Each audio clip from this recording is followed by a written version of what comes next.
ម្រាបសួរពុកម៉ែបងប្អូនអ៊ំពូមីងប្រុសស្រីទាំងអស់ដែលជាអ្នកគាំទ្រនៅវិស័យសិល្បៈចម្រៀងរបស់លោកកៅសារ៉ាត់ថ្ងៃនេះខ្ញុំបាទមានកិត្តិយសណាស់បាននាំមកនៅបទសម្ភាសន៍ដ៏ថ្មីស្រឡាំងមួយដែលខ្ញុំបាទបានសម្ភាសន៍ទៅកាន់លោកតារិទ្ធសំអាងហើយសប្តាហ៍ថ្ងៃលោកមានបច្ចុប្បន្ន64ឆ្នាំបាទហើយលោកកំពុងតែរស់នៅសហរដ្ឋអាមេរិករដ្ឋ California នៃទីក្រុង Stockton បាទម្យ៉ាងទៀតនៅក្នុងបទសម្ភាសន៍នេះដែរបងប្អូននឹងបានដឹងអំពីរឿងរ៉ាវដ៏ប្លែកដ៏ជក់ចិត្តដែលខ្ញុំបានដាក់ចំណងជើងថាវាំងននខ្មៅបាទបងប្អូននឹងបានដឹងតួយ៉ាងដូចជាការតែងនិពន្ធចម្រៀងរបស់លោកការប្រើប្រាស់សម្លេងរបស់លោកយ៉ាងណានោះបងប្អូននឹងបានដឹងហើយលោកក៏ធ្លាប់បានលោកម៉ាឡាពីបានតាក់តែងចម្រៀងឲ្យដែរប៉ុន្តែហេតុអ្វីក៏តិចម្លេះបន្តិចទៀតបងប្អូននឹងបានដឹងនៅក្នុងការសម្ភាសន៍របស់ខ្ញុំហើយភាគបន្តទៀតខ្ញុំនឹងធ្វើឡើងបន្តទៀតហើយក្នុងនោះក៏មានខ្ញុំបានចងក្រងជាសំណួរក្រុមការងាររបស់ខ្ញុំនឹងបានសួរទៅកាន់លោកតាផងដែរដូច្នេះកុំឲ្យខាតពេលវេលាកាន់យូរបងប្អូនសូមរីករាយស្ដាប់នៅបទសម្ភាសន៍នេះដូចតទៅបាទសូមអរគុណខ្ញុំគិតថាមិនប្រ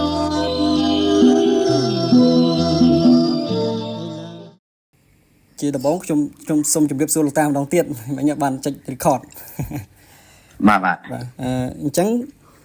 ជាកិច្ចចាប់ផ្ដើមនៃកម្មវិធីខ្ញុំសូមឲ្យលោកតាណែនាំ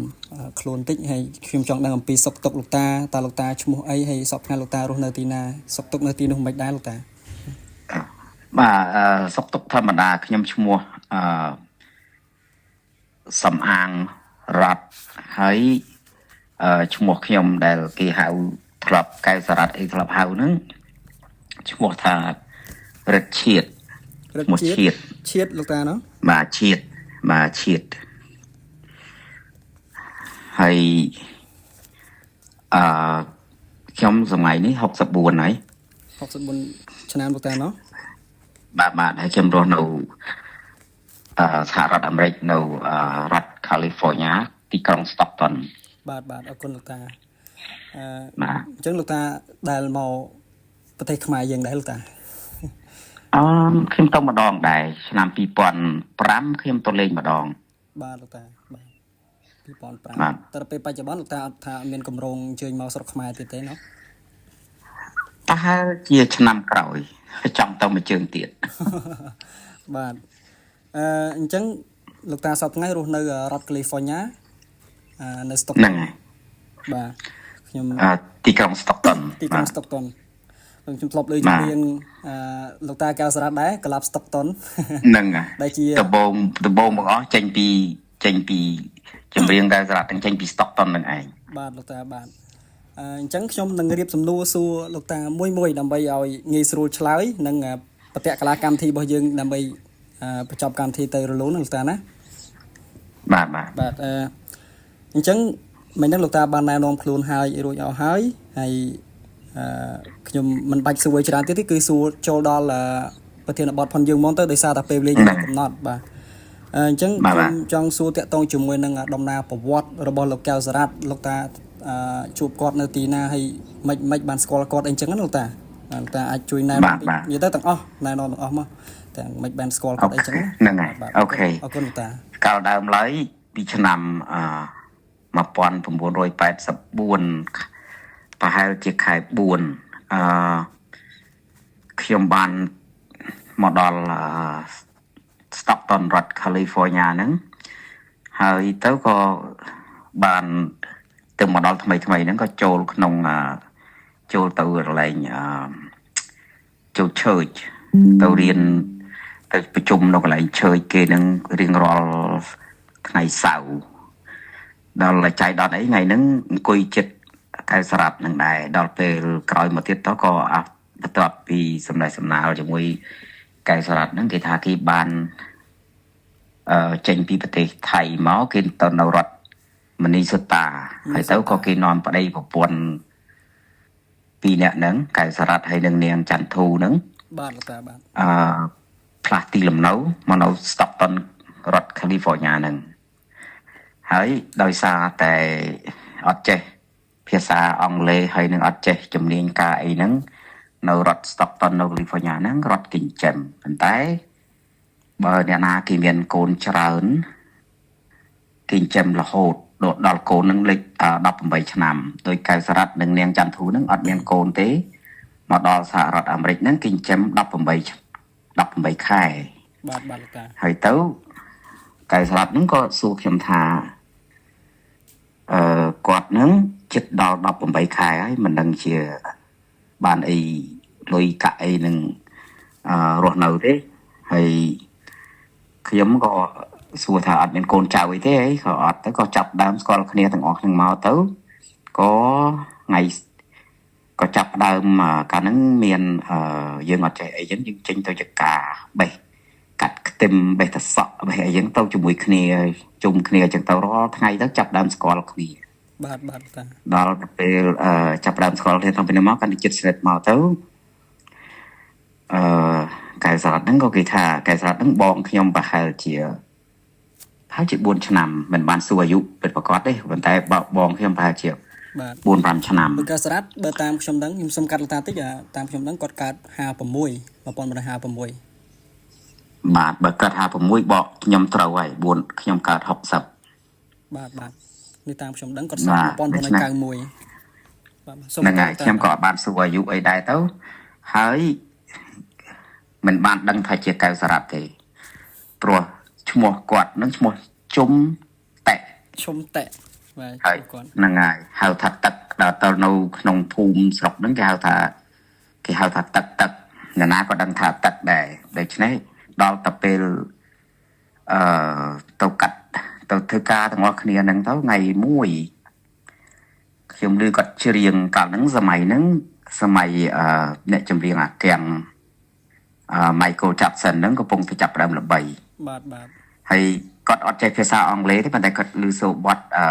Michael Jackson ហ្នឹងគាត់ធ្វើសំនៀងតាម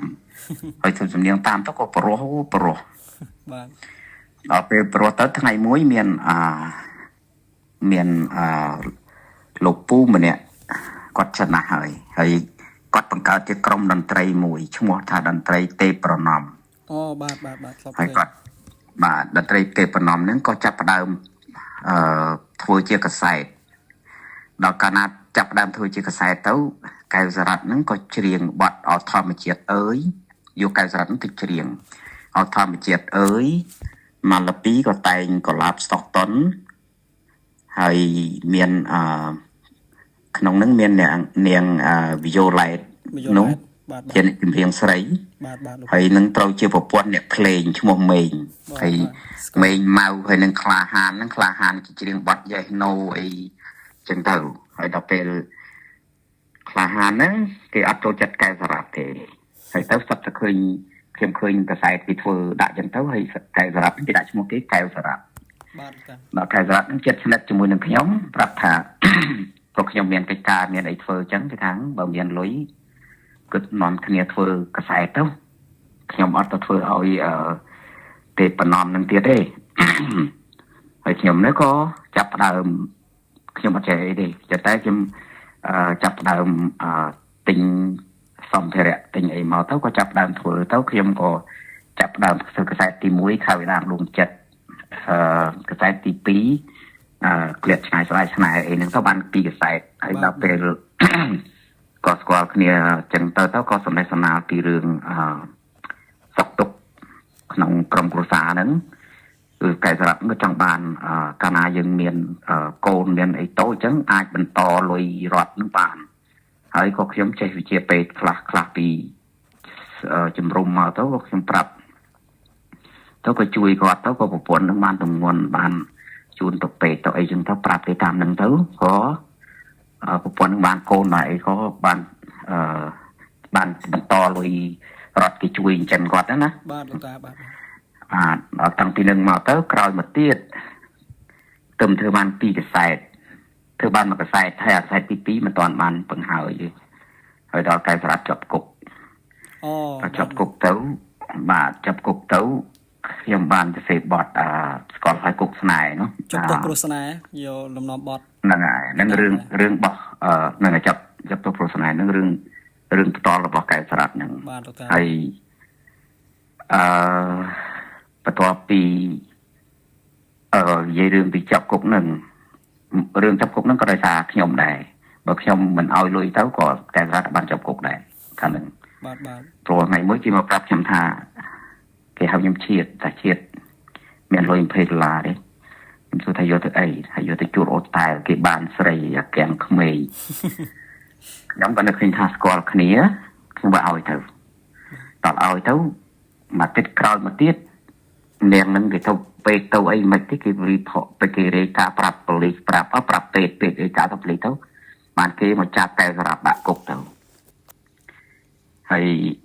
ដល់គេពីគេស្រាវជ្រាវទៅគេតាមដានទៅគេដឹងថានារីហ្នឹងជានារីរស់ស៊ីក្នុងរយៈពេល3ខែហ្នឹងក៏គេប្រឡែងកៅសារ៉ាត់ចេញមកវិញមកព្រោះអីកៅសារ៉ាត់ហ្នឹងមិនមែនចូលសញ្ជាតិអាកាំងនៅឡើយ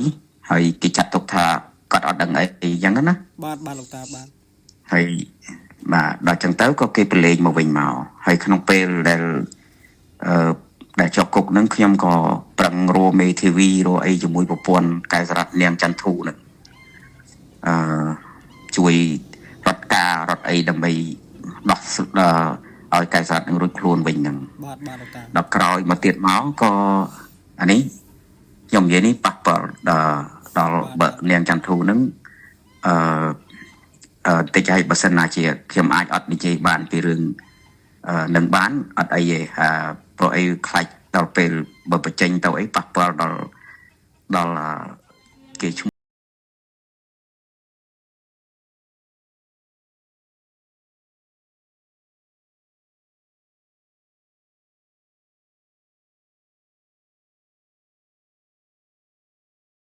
សារ៉ាត់មុនខ្ញុំនៅតាមជនរំទៀតបាទហើយដល់ទៅពេលអូខេដល់ត្រឡប់មកនេះវិញត្រឡប់មកកន្លែងឆានឈួរនឹងវិញឆានឈួរនឹងមកសុំហើយទៅពៅហ៊ុននឹងមិនទាន់បានច្រៀងល្បីទេក៏មកចង់ច្រៀងដែរតែអត់បានច្រៀងទេដល់ទៅពេលអញ្ចឹងឆានឈួរនឹងក៏ផ្លាស់ទីលំនៅពីទីក្រុង Stockton នឹងក៏ទៅនៅទីក្រុង Long Beach ហើយធ្វើបញ្ចូលសលេងកុនថៃបកក្លែកុនថៃជាមួយ30បិនក្រោយមកទៀតឆានឈួរមានកំណត់ឆានឈួរនឹងមានកំណត់ក៏រស់ស៊ីបើកបញ្ចូលកុនថៃនឹងដោយខ្លួនឯងហើយមកតាក់ទងកែវសារ៉ាត់នឹងទាញពីខ្ញុំទៅហើយខ្ញុំក៏រៀបចំនឹងលះបង់របរហ្នឹងហើយព្រោះខ្ញុំអត់ចេះហើយទៅក៏ឆានឈួរនឹងក៏តាក់ទងទៅកែវសារ៉ាត់នឹងក៏ជឿក៏ផ្លាស់ទីលំនៅពីទីក្រុងសុកតុននឹងទៅនៅទីក្រុងឡុងបិចដែរហើយដោយគេសុំគ្នាបងធ្វើប្អូនធ្វើអីហ្នឹងខ្ញុំក៏បែកពីកែវសារ៉ាត់ហ្នឹងពីកោលពីចំនួនប្រហែលជា9686នៅតាក់ទងឡើយឯ96ហ្នឹងសារ៉ាត់ទៅហើយប៉ុន្តែជាប់ត្រឹម86ឬក៏87ហ្នឹងខ្ញុំជាប់តាក់ទងជាមួយសារ៉ាត់ហើយជាមួយកែវសារ៉ាត់ហើយ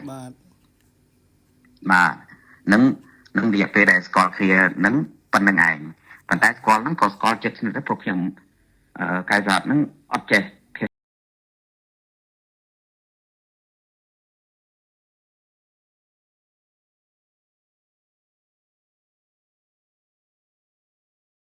ុំជួយទៅពេកទៅណាទៅអីចាប់គុកចាប់អីហ្នឹងខ្ញុំជួយ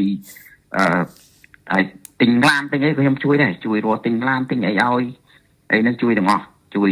រហូតហ្នឹងឯងជួយកែវសារ៉ាត់ហ្នឹងថាដូចពួកម៉ាក់ចិត្តស្និទ្ធហ្នឹងឯងដល់ពេលបន្ទាប់គេផ្លាស់ទីលំនៅទៅនៅទីក្រុងឡុងបិចជាមួយឆានឈួរទៅអ្នកឆានឈួរហ្នឹងក៏គេអ្នករួមដៃគ្នាធ្វើកសែតតែទៅក៏គេរាប់អានគ្នាជាបងធ្វើប្អូនធ្វើពីត្រឹមហ្នឹងទៅណាបាទលោកតាបាទអញ្ចឹងហើយបាទហ្នឹងតែឆ្លាតសួរមកសួរអញ្ចឹងលោកតាបែកគ្នាជាមួយនឹងលោកតាកែវសារ៉ាត់ត្រឹមឥឡូវខ្ញុំហៅលោកកែវសារ៉ាត់ចុះដោយសារក្នុងបទសម្ភាសន៍យើងអាចនិយាយពាក្យលោកបានបាទហ្នឹងហើយបាទតាបានបែកគ្នារវាងលោកកែវសារ៉ាត់ពីចន្លោះឆ្នាំ1986ឡើងយើងនិយាយកាត់86 87ចឹងណាបាទហ្នឹងហើយ86 87អញ្ចឹងបាទដល់ពេលលោកកែវសារ៉ាត់ផ្លាស់ទីលំនៅពីទីក្រុង Stockton ទៅ Long Beach អញ្ចឹងលោកតាមានតំណែងមួយគាត់ទៀតទេពេលណាគេមកលេង Stockton គេមកលេងខ្ញុំរាប់អានធម្មតាបាទហើយម៉ាឡាពីក៏ចូលចិត្ត កាលតែច្រៀងនៅទេប៉ុណ្ណំមកលើពីគាត់ចូលចិត្តសលេងកែសារ៉ាត់ដែរគាត់តែងបត់ បាទក្លាប់ស្តុក ច្រើនបត់ដើម្បីឲ្យកែសារ៉ាត់មកច្រៀងទី1គាត់តែងបត់កឡាប់ស្តុកតុននៅពេលដែលកែសារ៉ាត់ច្រៀងចូលក្នុងកសែតកែសារ៉ាត់កែប្រូលគាត់បោះម៉ាឡាពីខឹងឈប់ឲ្យកែសារ៉ាត់ច្រៀងទៅលោកតាម៉ាឡាពីគាត់អោមានបត់បត់មួយទៀតបត់ Modesto ឲ្យអ៊ិនសារ៉ាត់ច្រៀងឈប់ឲ្យកែសារ៉ាត់ច្រៀងឲ្យអ៊ិនសារ៉ាត់ច្រៀងកុកហៅកាត់ក្រុងតុងហៅកាត់កោះណាបាទស្គាល់លោកតាបាទព្រោះកែសារ៉ាត់សំលេងកែសារ៉ាត់គាត់ស្ទើអាខាងអសរសាស្ត្រហើយគាត់កែប្រូលកន្លែងកូឡាប់ស្តុកតុនចុងក្រោយម៉ាឡាពីគាត់ថាបងជាចុងក្រោយម៉ាឡាពីហាគាត់ថាចេះសូមជួយណែនាំព្រះអង្គសុកសូមជួយណែនាំសម្ដីកែសារ៉ាត់ច្រៀងថាចេញពីកវី ប្រាប់កូឡាផងតាមពិតម៉ាឡាពីគាត់សរសេរថាសូមជួយណែនាំសម្ដីអ៊ូលក្នុងហរតីប្រាប់កូឡាផងអ៊ូលក្នុងហរតីទៅគាត់ខឹងបាទអ៊ូលក្នុងហរតីមានន័យជ្រៅជាងអាចចេញពីកវីនឹងសាមញ្ញទេបាទនឹងទៅម៉ាឡាពីគាត់ខឹងត្រង់ហ្នឹងបាទនេះជារឿងមួយដែលប្លែកឲ្យពួកខ្ញុំជាអ្នកស្ដាប់នេះមិនដែលដឹងតែលោកតាបានប្រហើបតាក់ទងមួយសារដីកវាយម៉ាឡាពីបាទហើយក្មួយស្ដាប់មួយទៀតក្មួយស្ដាប់បទមួយទៀតបទអោធម្មជាតិអើយណូនអីមើលមែនបទអីមួយទៀតដែលស្រែកជើងថាតារាប្រងព្រាយលើមេឃាបទអីហ្នឹងតាមដែលខ្ញុំដឹងដូចជាឆ្លងឆ្លើយមែនលោកតាបទឆ្លងអត់ទេបទតែឯងបទតែឯងតារាប្រងកណ្ដាលរាត្រីបទកណ្ដាលរាត្រីស្ដាយស្រីបទស្ដាយស្រីកណ្ដាលរាត្រីស្រីហើយកណ្ដាលរាត្រីស្រីហើយនឹងបងណាបាទស្លបណាតារាប្រងព្រាយលើមេឃាដេតាគុណនីសម្បត្តិសមុទ្រគេថាដេដាគុណនីរាប់មិនបានផងបាទពេលកែសារ៉ាត់គាត់ថាដេដាគុណធាហើយហើយរាប់មិនបានផងហើយខ្ញុំប្រកែកជាមួយកុសែសាថាមិនមែនដេដាគុណធាទេខុសន័យហើយដេដាគុណនីហ្នឹងបានន័យថាគុណនីច្រើនបាទប៉ុន្តែកែសារ៉ាត់ជាងថាដេដាគុណធានឹងខុសមួយខ្ញុំក៏ប្រកែកជាមួយកែសារ៉ាត់ដែរកន្លែងហ្នឹងហើយកែសារ៉ាត់ប្របាក់ថតណាព្រោះគាត់អត់ចាំបទទេថតតហើយត្រាក់ក្មួយឲ្យស្ដាប់បាទក្មួយឲ្យចាំស្ដាប់បទសូរិយាកងព្រៃជាសូរិយាកងព្រៃនឹងបទរបស់គឹមសុផលឈ្មោះហៅថាច់សាងគាត់ប្រកែកតែងបទមែនទេគាត់អត់យកបទលំនាំរបស់អ្នកណាសូរិយាកងព្រៃរយមរស់នំរំដមគាត់តែងបទថ្មីរបស់គាត់ដូចគាត់តែងឲ្យពូហ៊ុនច្រៀងដូចជាបឹងមាននិស័យដូចជាបងចលើមេឃហើយដូចកូឡាប់ស្តុកតុនឬ Modesto Fresno ឬមកពី Mantica អីហ្នឹងគាត់ឃើញខ្ញុំចង្វាក់គាត់ទេឃើញចង្វាក់គាត់ស្អាតមែនទែនលួចមែនទែនខ្ញុំចូលចិត្តយ៉ាន់សុផលតាគាត់គឹមសុផលឈ្មោះគឹមសុផលណាហើយគាត់តែងបទសូរិយាកងព្រៃសូរិយាកងព្រៃបាទអូនក្បត់បងហើយមើលចង់បញ្ចប់វគ្គមួយស្ដាប់ចង់បញ្ចប់វគ្គមួយមិនតន់នឹងផុតផងបន្តមួយទៀតបាទហើយអានឹងកាត់តហើយហ្នឹងបាទស្ដាប់ទៅដឹងហើយស្ដាប់ដឹងលោកតាស្ដាប់ទៅដឹងបាទស្ដាប់ទៅដឹងថាកាត់តហើយពោះទាំងហើមមនុស្សមិនអាច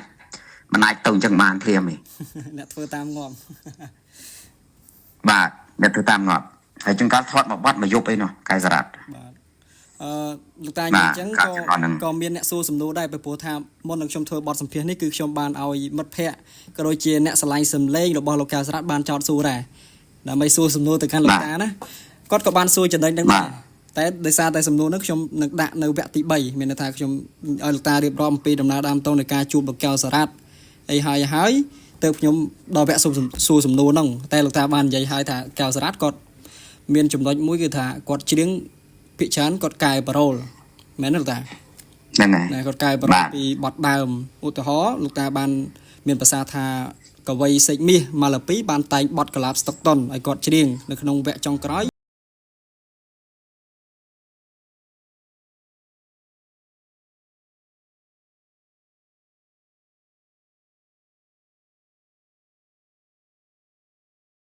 បរិជាច្រើនអញ្ចឹងទើបធ្វើឲ្យកវីម៉ាឡាពីគាត់មានការអន់សពន្ធចិត្តដែរទើបមិនតែងបទឲ្យលោកកៅសរ៉ាត់ច្រៀងថែមទៀតហ្នឹងហើយហើយដូចជាបាទដូចវាបត់ខ្ញុំទៅសេបត់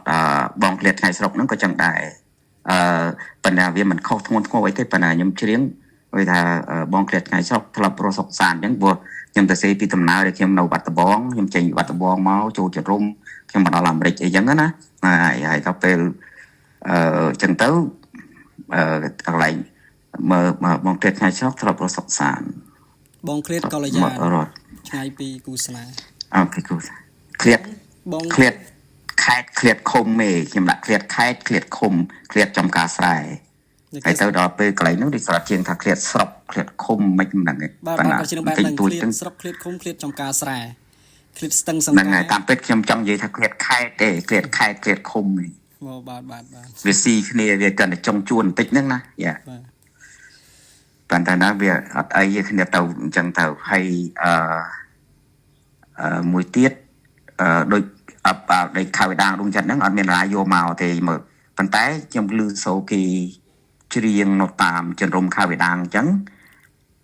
ដូចជាកាលហ្នឹងដូចយ៉ាងអ្នកណាដូចកៅសរាយទុំវាក៏ស្អីទេកៅសរាយគាត់ច្រៀងបទហ្នឹងមុនគេតាមខ្ញុំដឹងលោកកៅសរាយលោកតាស្គាល់ហើយបទហ្នឹងយកលំនាំតាមយកលំនាំបទខៅដាងដងចិត្តហ្នឹងយកលំនាំតាមសំណោកភ្នំតាម៉ៅបាទបោះប៉ែនរននឹងដូចជាលោកតាមួយទៀតខ្ញុំភ្លេចឈ្មោះបាត់ស្អីគេទេហ្នឹងហើយយកបទសំដឹងឯងមកដល់ពេលមកដល់អាមេរិកនេះខ្ញុំនឹកឃើញអញ្ចឹងទៅហើយសបុកឈ្មោះយ៉ានសបុកហ្នឹងពីអ្នកលេងភ្លេងហ្នឹងក៏ជាអ្នកភូមិស្រុកខ្ញុំដែរហ្នឹងទៅហើយវាធ្លាប់រៀនជាមួយប្អូនខ្ញុំដែរទៅហើយ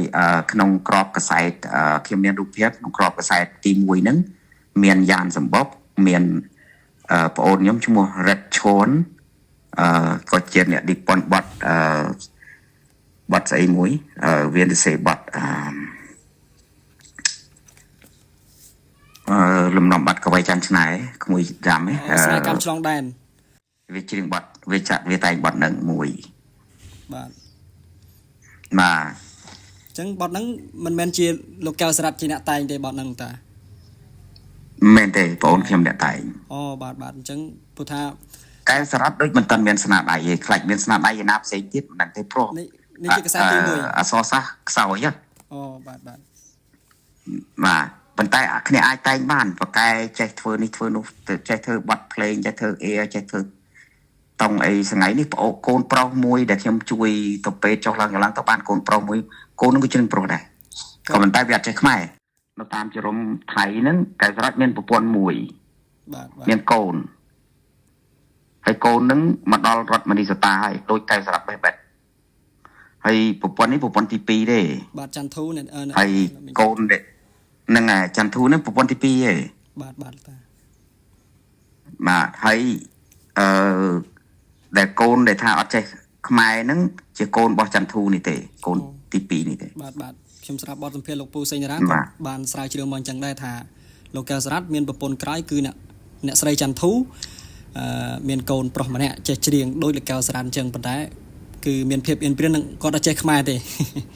តាមដែលខ្ញុំដឹងហ្នឹងហើយអត់ចេះខ្មែរទេហ្នឹងហើយសោកស្ដាយចុះខ្ញុំសួរតិចលោកតាឥឡូវជ្រុលតែលោកតារំលឹកតាក់ទងមួយប្រពន្ធដើមលោកកៅសរ៉ាត់ណាប្រពន្ធទី1ប្រពន្ធទី1ហ្នឹងកាលរត់ចេញពីជំនាន់ពលពតអានេះខ្ញុំអត់ដឹងច្បាស់ប៉ុន្តែកាលដែលកៅសរ៉ាត់ហ្នឹងនៅចិត្តនៅស្រុកប៉ុននេះគាត់ប្រាប់ខ្ញុំហ្នឹងណាខ្ញុំនិយាយតាមតែគាត់ប្រាប់ខ្ញុំហ្នឹងណាណែជួបគ្នាតាមផ្លូវរត់មកចិនរំរត់ចេញពីខ្មែរក្រហមមកជួបគ្នាតាមផ្លូវមកទៅក៏បានគ្នាដល់ពេលមកដល់ចិនរំស្រះកែវនាងហ្នឹងគេកូនចៅចិនដែរទៅក៏គេរស់ស៊ីលក់ជួយលក់អីវ៉ាន់ឲ្យថៃបាទតាជួយបានកូនមួយជួយលក់អីវ៉ាន់ឲ្យថៃទៅយូរទៅក៏បានប្តីថៃឬក៏បានប្តីទៅក៏បែកគ្នាពីកៅសរ៉ាត់ទៅ បាទហើយទៅបានកែវសារ៉ាត់មកបាននាងចន្ទធូនេះក្រោយ បាទលោកតាបាទអញ្ចឹង បាទ លោកកៅសរ៉ាត់បានប្រពន្ធទី1នៅជំរំកាលដែលរត់ភៀសខ្លួនហើយក៏មានកូនប្រុសម្នាក់ដែរតែកូនប្រុសគាត់ចេះខ្មែរតើលោកតាកូនប្រុសលោកកៅសរ៉ាត់កូនប្រុសទី1ហ្នឹងកូនប្រុសប្រពន្ធមុនហ្នឹង បាទលោកតា ប្រហែលជាចេះខ្ញុំជឿថាចេះហើយពួកកើតតាមជំរំ បាទខ្ញុំជឿថាអាចគាត់ចេះច្រៀងនេះតែចេះច្រៀងដោយឪពុកគាត់ហ្នឹង ខ្ញុំអត់ដឹងដែរប៉ុន្តែឲ្យ